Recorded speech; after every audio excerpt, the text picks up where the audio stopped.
Well, Joe Biden is on a very big stage, the presidency. This week in New York City, the United Nations, an even bigger stage. The whole world really scrutinizing Joe Biden.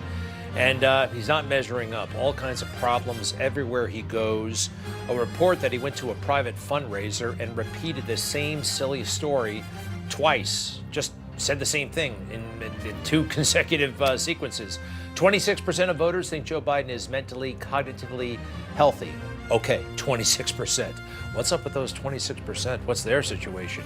And then we have Fetterman in the Senate, who's, yikes, that's kind of sad. Dr. Frank Contessessa joins us once again, the internist, custom care medical. Welcome back, sir. Did you get a load of Joe Biden this week? Yeah, I've been watching along with the rest of America, Greg. It's a little bit challenging to watch, and thanks for having me back.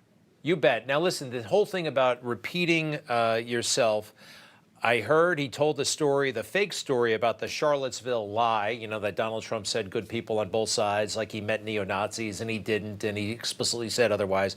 But he told the story twice about how that moment led to him to declare for president. Is that really a sign of Alzheimer's, like I read about? Well, you know, Greg, it's kind of interesting. The last time I was on, we talked about the lack of judgment that he's been showing, in addition to the memory issues and forgetting who he's talking to and shaking hands with invisible dead people. But, you know, it made me start to think a little bit more about that there's more layers to this. And, you know, it made me think back to, you know, in 1988, a lot of people forget about this. Joe Biden suffered a bleed into his brain. He had an aneurysm and what's called a subarachnoid hemorrhage.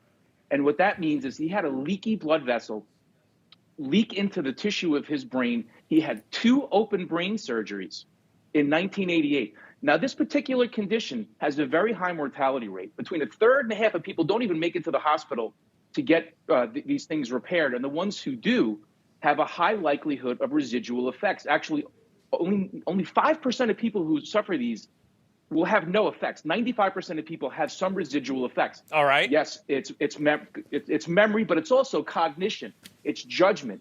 It's social interactions. And as he gets older, we see these things get worse and worse. All right. You know, brain surgery in the 1980s was not like today. They had a saying back then, when the air hits your brain, you're never the same. Absolutely true. All right. Hey, stand by. Here's a look at Joe Biden's highlights and lowlights from this week. This is a historical moment for Brazil and for the U.S. President Biden, can you hear me? You can? Yes, good. I know the staff is going crazy. They're supposed to say, we're supposed to ask the press to leave a long time ago. You, Mr. President.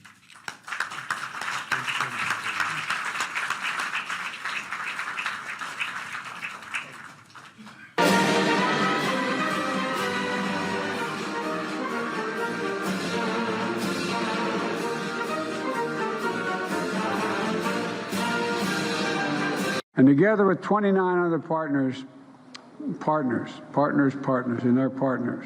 Federative Republic of Brazil, accompanied by the Director General of the International Labor Organization. So some of these things he tries to play off like, I'm going the wrong way. Oh, that's just me. You know, I'm the president and I'm going to be, you know, a regular person about it. But some of that is obviously, you know, he's losing it. Yeah, I think you're right, Greg. And you can write off one or two of these things. You know, we're all, especially people who are in public life, sometimes you stumble, sometimes you forget a word, you lose your place in a speech. But my goodness, this is becoming such a pattern that it's almost, when he gets through a speech, people say, wow, he did great. He actually stayed away. So it's becoming such a pattern that it's impossible to ignore at this point. All right. What about Fetterman? I mean, granted, being a United States Senator, you don't exactly have access. At Bombas, we make the comfiest socks, underwear, and T-shirts that feel good. Listen to this, please. John Fetterman, the senator from Pennsylvania, one of them. Yeah, I had a stroke about 18 months ago, you know, and I have lost my ability to fully process language. That's it? Okay, just a little. And then he got very emotional about it. I guess you can do that job even if you can't do that job somehow? Well, it seems like some of the senators are doing that job just fine without using much of their brain at all. But I think the issue with Fetterman, and it's sad what happened to him. And again, this is as a doctor, but also as a citizen. But I think the problem is that they weren't upfront about his condition when he was running for Senate. And they weren't honest about how bad his condition was. And I think maybe the voters had a right to know that. When you go to run for public office, you're not a private citizen anymore. I think the citizens have a right to know your medical condition. And I think all politicians and all public figures should have to do this. If they're going to be making decisions for us, the people, then me as a citizen and as a doctor, I'd like to take a look at those medical records and make sure that people who are making those decisions are fit to do so. Yeah, to a point, though, right? To a certain point. You know, you run for Congress. You really want everybody knowing everything about you? You know? Do you? I No, don't. but if there are not that's true. But if there are legitimate health concerns, then I think we have a right to know those things. Yeah, and obviously we have been misled, especially about Biden. Thank you very much. Dr. Frank Contessessa, please check him out at Dr. Frank on Twitter, at Dr. Frank 273, at Dr. Frank 273. Thank you, sir. Be right back.